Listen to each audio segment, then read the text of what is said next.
C'est une bien étrange affaire qui, depuis quelques jours, secoue le calme habituel du lycée Mistral, situé en Avignon, en Vaucluse.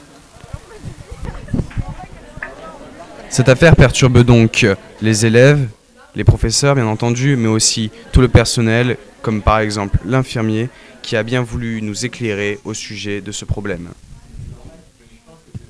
Et donc là, on a vraiment un cas très très rare.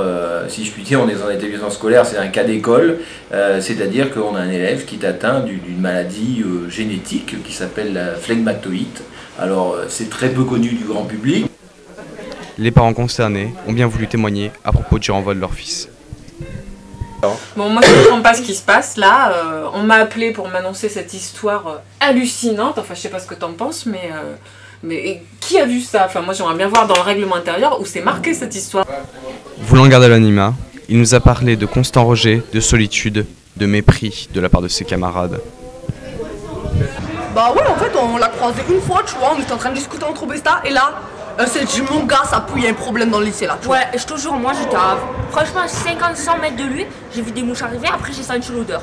On a vu, ouais, lui c'est bon, c'est fini, c'est lui qui pue des pieds, tu vois. Ouais, parce que c'est une rumeur dans le lycée. Hein, j'étais choqué. L'odeur des pieds étant devenue un moyen de discrimination, c'est ce qui a poussé la direction à prendre cette décision. De sentir des pieds, mais enfin cette histoire c'est hallucinant, non?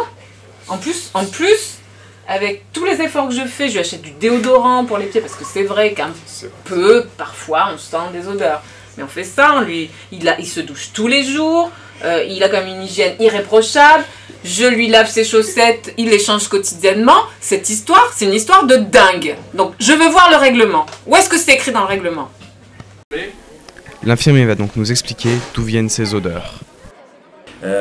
C'est très rare, donc c'est une dégénérescence, déjà c'est une maladie génétique, et c'est une dégénérescence des phéromones de la voûte plantaire, et donc ça dégage des odeurs un peu nauséabondes. Il n'existerait donc aucun risque que la maladie se propage, mais malgré tout, cela reste une affaire à suivre.